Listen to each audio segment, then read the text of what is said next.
Hey guys, this is Nate with Rapscallion Brigade, and excuse my voice today. It's probably a little different. It's never really the best voice in the world, but it's a little bit off today. I think I'm starting to get sick, but that's okay. Video game addiction will be classified as an official mental health condition next year. The World Health Organization will recognize gaming disorder as a mental health condition in its revision of the International Classification of Diseases, or the ICD, and he says that's coming in 2018. A beta draft of the World Health Organization's 11th ICD includes a gaming disorder entry, which is described as an addiction to video games, both online and offline. Well, we have that here. Let's pull that up. This is the beta draft of the ICD-11, and this particular entry is about gaming disorder. So this is what they propose to include in the ICD 2018. Gaming disorder, and if you're following along, we're right here. Gaming disorder is characterized by a pattern of persistent or recurrent gaming behavior, digital gaming or video gaming, which may be online or offline. Impaired control. These are some of the symptoms. Number one, impaired control over gaming. Onset, frequency, intensity, duration, termination, context. And then number two, increasing priority given to gaming to the extent that gaming takes precedence over other life interests and daily activities. And then number three, continuation or escalation of gaming despite the occurrence of negative consequences. The behavior pattern is of sufficient severity to result in significant impairment in personal, family, social, educational, occupational, or other important areas of functioning. The pattern of gaming behavior may be continuous or episodic and recurrent. The gaming behavior and other features are normally evident over a period of at least 12 months in order to diagnose for a diagnosis to be assigned, although the required duration may be shortened if all diagnostic requirements are met and symptoms are severe. This is a specific topic about video game addiction, and I think maybe it is I have a problem with them choosing to classify gaming specifically as a gaming disorder. If you look into what causes someone to be addicted to video games, it's the same tendencies or the same personality traits that would cause someone to be addicted to anything. And the idea that someone may be so into video games that it harms other aspects of their life, I know that's a thing. I've seen it in people. I know that's a real thing that happens. But I've also seen it happen in people with other hobbies or with other things besides video games. It's not that video games in particular is this evil thing that ruins people's lives. I think it's these addictive tendencies that would cause a person to latch on to any number of things. And look, I'm not a psychiatrist or a psychologist. I'm not a scientist. I'm not one of these researchers. I'm not a doctor. I don't think that I'm more qualified necessarily than anybody else to be diagnosing people about what their problems are. I just kind of look at this from the outside looking in logically, and I can see that a person's addictive tendencies could be applied to any number of things. You might have someone that is a hunter and they hunt so much. Maybe they spend so much money on guns and ammo and different equipment, and they spend so much time away from home during the hunting season that begins to take a toll on their personal life or their relationships with others, and that they're so I don't even know if I would say addicted. I would just say they're so into it that other things suffer during that season.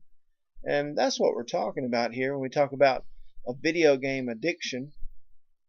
Obviously, that it's a problem if you play games so much and so often that other areas of your life are harmed by it, where your relationships begin to fall apart, or you have a job that you just can't get to on time, or you lay out of work certain days just playing video games, and that could cause you to lose your job.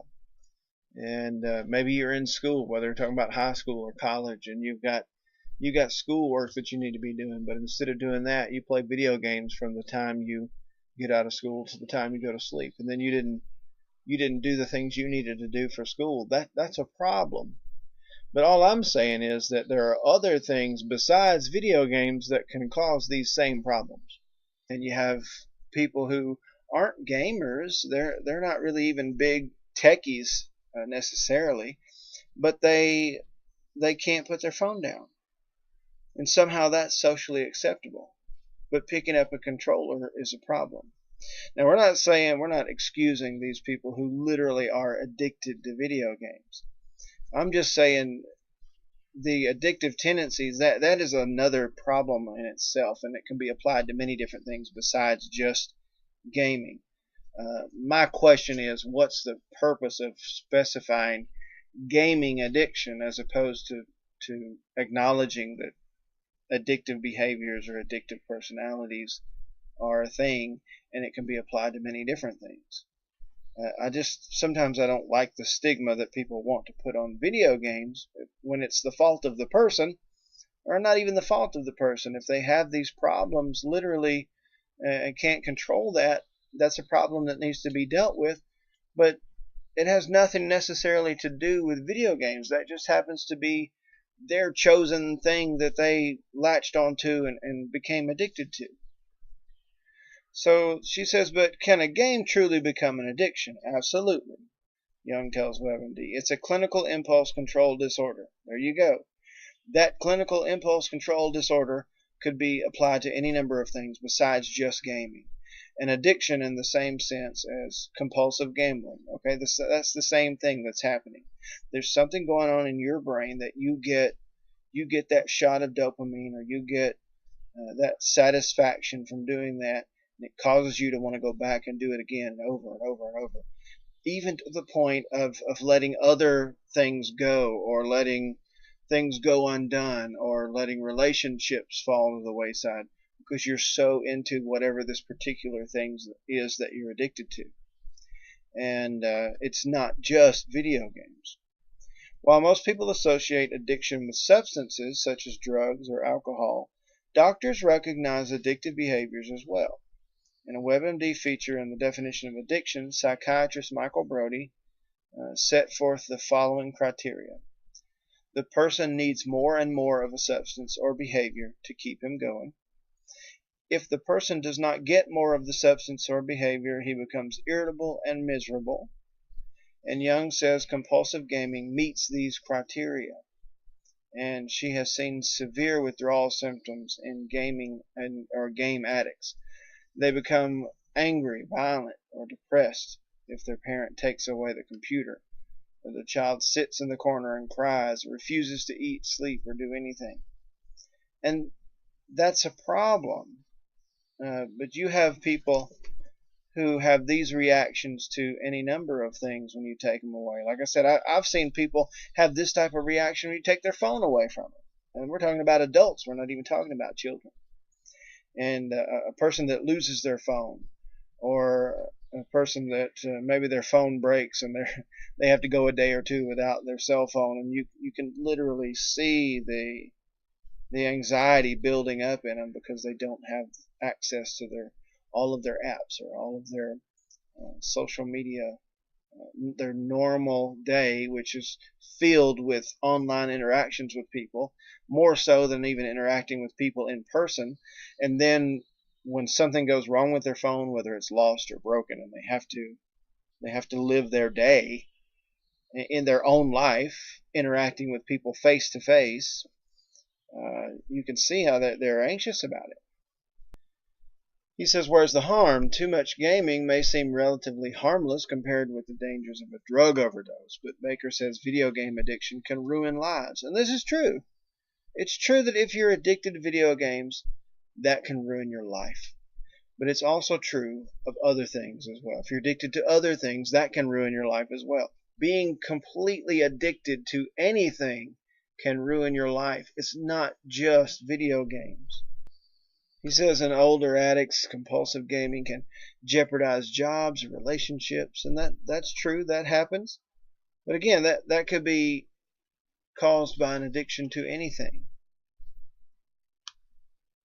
Spending a lot of time gaming doesn't necessarily qualify as an addiction. He says 80% of the world can play games safely, Baker says. The question is, can you always control your gaming activity? According to the Center for Online Addiction, warning signs for video game addiction include playing for increased amounts of time, thinking about gaming during other activities, gaming to escape from real-life problems, anxiety or depression, lying to friends and family to conceal gaming. If you've reached that point, you do have a problem. But again, that's addicted to video games where that same person with that same addictive tendency or addictive personalities could have latched onto any number of things that they would have become addicted to. And then that last one, feeling irritable when trying to cut down on gaming. And that same thing happens when someone's trying to get out of any situation where they're addicted to anything. In addition, video game addicts tend to become isolated, dropping out of their social networks and giving up other hobbies. It's about somebody who has completely withdrawn from other activities. Again, there's other things going on with that person besides just this video game addiction that took over them. There are other things that could probably be discussed when talking to that person about their habits or their tendencies. If you have completely withdrawn from every other aspect of your life, there's a problem that far surpasses playing video games in the life of that person. Now this one is interesting. One mother called me when her son dropped out of baseball. He used to love baseball, so that's when she knew there was a problem. Howard, the project manager, says he still goes out with friends and family, so he doubts he is addicted. I'm not limiting myself to gaming as my only pastime or hobby. He tells WebMD, if I needed to stop playing, I'm convinced that I could. And that you hear that a lot with people who are addicted to anything, especially like smokers. People that smoke usually say, look, I can quit anytime I want. And then eventually they'll reach a point, if they've been doing it long enough, where they will just straight up tell you, I can't quit. I'm not going to quit. You know. And so here's that cliche. This boy is saying, I can quit gaming anytime I want. If he became disinterested in baseball and dropped out, it could just be that he grew out of that, or he was interested in baseball when he was younger, but as he grew older, maybe it became way more competitive, and it may be that he doesn't feel like he's good enough to keep up or to play. And there are so many people that play Little League baseball or T-ball, and then they get up into high school and college. They're not baseball players anymore. They grew out of that, or they reached a point where they realized, I'm not going to be good enough at this to make the team, so they find other interests. That could simply be what's going on with this boy. And to say, well, it's video games are the problem, that's a problem in itself. Let's just blame video games for everything. And you see that as well when you have horrible tragedies like shootings and other things happen. Somebody wants to go straight to, well, he played video games. Or all these people who are shooting up schools, they have one thing in common. They all played video games. Well, are they all teenage boys? Then they all probably play video games. You can make the same case about brushing their teeth. All of these kids brush their teeth, and they all wound up shooting up a crowd. So maybe we should stop children from brushing their teeth. I mean, that's the absurdity of that argument. Well, they all play video games. It says Young and Baker say the overwhelming majority of video game addicts are males under 30. It's usually children with poor self-esteem and social problems. They're intelligent and imaginative, but don't have many friends at school. She says a family history of addiction may also be a factor. there again, there's that other aspect of what's going on here. If they have a family history of addiction, then they might have latched on to any number of other things that they come into contact with other than video games. You're using video games as the scapegoat here to say video games are pulling these kids in and they're getting addicted. The problem is the addictive tendency, not the games. If you're concerned your child may be addicted to video games, don't dismiss it as a phase, Young says. Keep good documents of the child's gaming behavior. And she lists some suggestions there that you might keep an eye on. We see a lot of different things. We mentioned the ones who will rush to blame video games when we have tragedies like school shootings and the like, and it's so easy to try and find some reason, some link that's just causing all of this so that we can blame that, when sometimes we need to look at that child's home life. What kind of parents do they have? What kind of family history is there? Are there other problems that could have been maybe noticed and dealt with leading up to the time when they lashed out and committed their heinous act? I think it's a little short-sighted, a little disingenuous to just look through and say, well, all these people have one thing in common: they all play games. That's going to get to be more and more difficult as time goes on, because more and more people are playing games, and people from all walks of life, people from all over the world are playing games. You have people playing games who are teenagers in high school, and you have people playing games that run corporations or are the teachers in high school, and they're playing games. People from every walk of life play video games because it's a growing and legitimate form of entertainment, just like movies, books, music. And so you can't run to that as an excuse every time you have somebody to do something heinous, like shooting up a group of people, or you have a kid who's got any number of social problems, or maybe they're a little awkward, and you just chalk it up to video games. So it's those evil video games that's causing my child to be antisocial, when it could be any number of other things. It could be you that's causing your child to be antisocial.